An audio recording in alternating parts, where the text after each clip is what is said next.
Hi folks, welcome to the Prepared Homestead. This is Travis. Thank you all for stopping by to watch. Beautiful morning in the Ozarks. It's lovely out here. But I think most of America knows that something's up. They don't know what. They're trying to ignore it, trying to push it off to the side. Oh, it's just the leftover feelings from the pandemic. And they're trying to pretend that everything is okay. But most of you know what I'm talking about. There's this ominous feeling that things are not just getting worse, but about to get a lot worse. Something's up. And I would guess that a lot of you are feeling this way because I know I feel this way. And I've been told that many others from your comments and your emails feel this way also. That you feel this push to get a little bit more ready. That it's I've probably squandered some time and money, and I should have been doing more. And now it's time to get serious. Among the many things that is happening that could cause us to, kind of fall apart. One of them is this whole election thing. And some of you are so disheartened by the whole electoral process that you just almost don't care anymore. But even for you, you have to understand the things that are happening right now are significant. Trump being indicted with all these charges. The most recent one's out of Georgia. And there's some significance there. And the state that they chose to charge him out of. Number one, if any of those charges stick, any president, Trump if he was reelected, or any other president, cannot pardon state charges. And even if he was elected and then convicted, the way the law is, he has to go serve his time. Never been done before, but that's the way it works. And in fact, Georgia is only one of 5 states that the governor doesn't even have the power to pardon anyone. So it's interesting that they picked that state to go after. And remember, Joe Biden said in the beginning they were going to do everything within their power to keep him out of office, keep him from running. And even if you don't like him, there's a lot of ardent conservatives that aren't fans of Trump. I get it. I'm not a big Trump fan. But it's not about being his fanboy at this point. It's about seeing what they're doing, the corruption. And I think that there's a big part of this that's just trying to poke the bear, meaning you and I as conservatives. What's going to happen when they drag him off in chains and he's got his little orange jumpsuit on and they lock him up in the state pen? How are people going to react to that? A lot of people. How's the rest of the world going to react to that?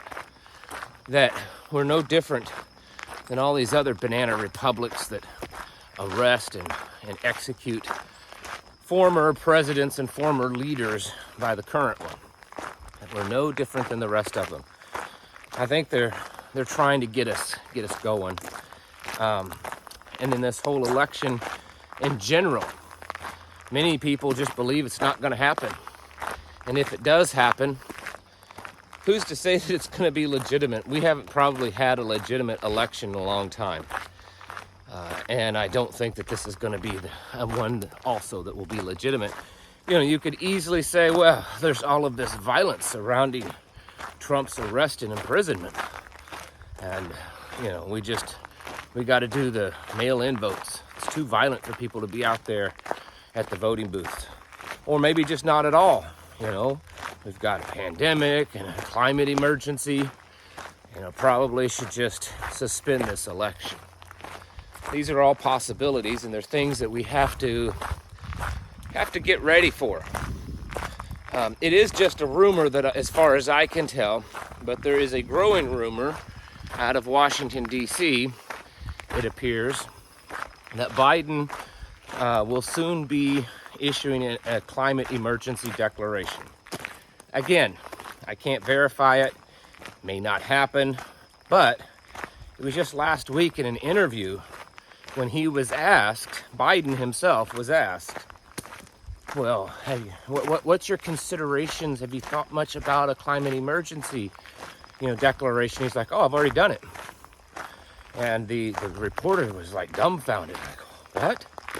He's like, no, I've already done it. And he repeated it a couple of times. He'd already done it. Said the military was already getting ready for it. They were already gearing up. So will we see some kind of climate emergency? See restrictions on fuel, restrictions on how much natural gas and propane you use in your house, your gas stoves, your furnaces, all that kind of stuff. We'll see restrictions on food, farming, all that kind of thing. Very well could be happening much sooner than you think. I would guess that if they are going to do this, they would capitalize on the moment. They would capitalize on the moment. I said this yesterday in my podcast, which if you haven't listened to, I did a podcast yesterday again. It's on all the podcasting platforms. I think it was a pretty good one. I got a little riled up in it. But I said this yesterday that, they almost have to capitalize on the moment. You've got all the natural and unnatural things happening with weather and fires and a little bit of panic. I think it wouldn't take too much to get most of America to comply or to believe that there is truly a climate emergency. It's different than it was 20, 30 years ago when most people just kind of rolled their eyes to it. Like, oh, yes, back in the 70s, we were going to freeze to death. And we were all going to melt in the acid rain. Now we're going to burn up. Ooh, it's different than that now. People are actually buying into it. They've been conditioned enough over the last couple of decades that they believe it's legitimate, that we gotta have government intervention to save us. So if it's going to happen, I'd say it'll happen soon. Now, I know a lot of you, of all the things I've just said, are going to say, yeah, but the Constitution doesn't allow that. Or those charges on Trump, they're all bogus. You can look at them, you can tell they're bogus. And the Constitution won't allow Joe Biden to do this. And the Constitution, folks, I like the Constitution too, all right? But we got to stop kidding ourselves. These people don't care 2 bits about the Constitution. It means nothing to them. And if anything, they have shown over the last few years, over and over again, that they're more than happy to trample all over it and use it for toilet paper. So I have zero confidence at this point that the Constitution will stop them. Some say, well, there's the Supreme Court. That may happen. They may be able to stop, although the Supreme Court hasn't always ruled in favor of what you and I would think. But there's all kinds of variables there. Number one, it could take a year or two for something to get to the Supreme Court. And quite possibly the main damage has already been done. Secondly, if they thought it was that important, if they thought it was, that much of an emergency, they could pull this thing of adding a bunch of justices to the Supreme Court and stacking it and basically making the Supreme Court invalid at that point. I wouldn't put it past them with all the stuff that they're doing right now. Do you really think they're going to put this kind of effort into taking over this nation only to be, to lose by some kind of technicality? They got that all figured out, folks. And we're not that far away. We're not that far away from a possible, lockdown, climate emergency. I think we've been seeing little bits and pieces over the last few weeks. I've brought it up a few times that indicate that everyone's kind of getting ready for this big lockdown that may be coming. I don't think we're far away, if it happens, it may not, but if it happens, of some level of civil war violence. This is going to be the first real civil war this country's ever seen. I know you're all going to say, oh, but back in 1860, don't, By technical definition, that wasn't even a civil war. They weren't fighting over the same piece of property. They weren't all from the same country. That's a civil war. The South seceded, formed its own land, its own nation, and the North was coming in to pull them back. That's technically not a civil war. We're gonna see it, and it's gonna be different. And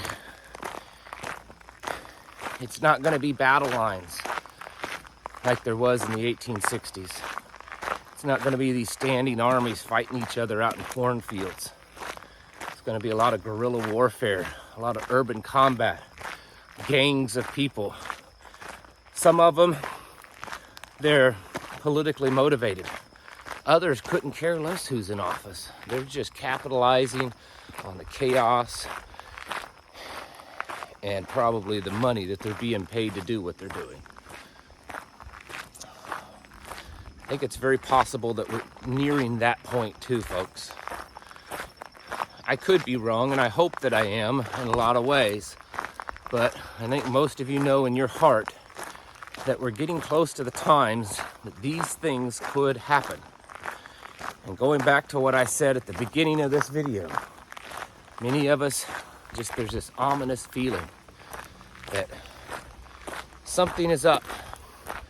It's kind of this gut that's telling us that I don't think there's a whole lot of time left. And I was talking to a friend yesterday, someone that's well prepared, and he was saying that he knows he's got to get ready even more. He's getting his family ready. They're spending some time together just to kind of, strengthen their bonds a little bit more. He said, but we're also just really putting our heads into it of what we need to be doing right now, what things we have missed. That's kind of how I feel. As much as I have done this kind of stuff for a long time, I know there's things that I've missed, things that I've overlooked, areas that we're weak on. And I know that's the same way with you. And however much time that we have left before things really fall apart, it could be a long time. Could be months and months, could be years. But you and I know that the way things are looking, it's probably not the case. It's probably not a long time. You need to take that time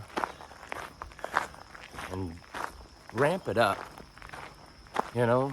We all have the things that we've put off, the things that we should have done, but we didn't. We chose to spend our money on some kind of fun thing instead of the things we knew we needed to do. We spent time doing things that seemed okay in the moment, but looking back, we could have devoted that to something to better us as a family and as a more prepared unit. Well, now it's time to take those things serious. Got the economy basically collapsing. I mean, there's more and more videos online of people, even liberal people. I mean, they're coming out there, I voted for Joe Biden, but I can't get groceries. I can't make my car payment. I'm struggling. Food is getting so expensive. Because see here, what's happened is, I know some of you are saying, yeah, but it's been that way for a while. Well, they had money that was given to them a couple of years ago, the big checks that everyone bought their TVs on. And that helped out some people. And then what they've been doing is they've been putting stuff on credit cards. And I know that because we have about $1 trillion in credit card debt. And just in the last quarter, there was an additional $45 billion in credit card debt added. And so what's been happening, and the credit cards have become about the easiest thing to get. I mean, I don't know about you, but here in my house, we're getting some kind of credit offer. And of course they're ridiculous. I mean, they just immediately go in the trash. But we're getting stuff almost daily in the mail. Oh, here's a credit card. Here's a, credit, some kind of loan, some kind of this, some kind of that, line of credit. And so people are taking advantage of that. And that's how they've been staying afloat for a while. And all the data shows that that's exactly the case. Most people haven't been had to pay their school loans either. So they've been, you know, frivolously spending that money. Now it's all coming to a head. They're running out of credit. They can't keep up with the credit card bills and keep up with the food bill and the gas bill and the electric bill. Things are starting to get tough. So we've got the economic stuff, we've got this political stuff. We've got a possible climate emergency and a possible another pandemic emergency. Everything's uptick, you know, going up on that. Then of course we got the whole global stuff. You know, global supply chain, global war, all of that. It's all really starting to come to a head. And I know I've missed many things. I can't list them all right now, but you know what I'm saying. So it's time to stop putting things off. Quit procrastinating. Quit saying that, well, maybe it'll be all right. You know it's not gonna maybe be all right. You know it's getting bad. You know that. You know it in your heart. That's why you're watching this channel and others like it. That's why you've been preparing as hard as you can for such a long time. Well, we're in the end stretch now, folks. And it's time to lock things up, get things that we've missed along the way taken care of, and get ready. Because we may not have a whole lot of time left. Could be wrong. What's the worst thing that's going to happen if I am? Well, you've taken some time out of your life to become more self-sufficient and more prepared the next bad thing that happens. Is there really any negative to it? Folks, you need to be getting your houses in order and preparing yourselves mentally, physically, and spiritually. Thanks for watching, and I'll catch you in the next video.